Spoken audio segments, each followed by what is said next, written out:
మల్లన్న సాగర్ నిర్వాసితుల సమస్యలు వెంటనే పరిష్కరించాలని సీఎం రేవంత్ రెడ్డికి లేఖ రాశారు మాజీ మంత్రి హరీష్ రావు.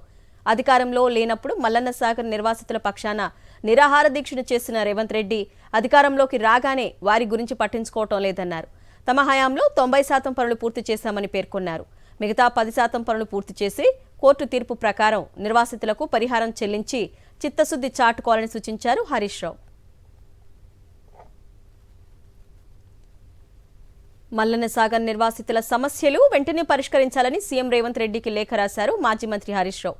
అధికారంలో లేనప్పుడు మల్లన్న సాగర్ నిర్వాసితుల పక్షాన నిరాహార దీక్షను చేసిన రేవంత్ రెడ్డి అధికారంలోకి రాగానే వారి గురించి పట్టించుకోవటం లేదన్నారు. తమ హయాంలో 90% పనులు పూర్తి చేశామని పేర్కొన్నారు. మిగతా 10% పనులు పూర్తి చేసి కోర్టు తీర్పు ప్రకారం నిర్వాసితులకు పరిహారం చెల్లించి చిత్తశుద్ధి చాటుకోవాలని సూచించారు హరీష్ రావు.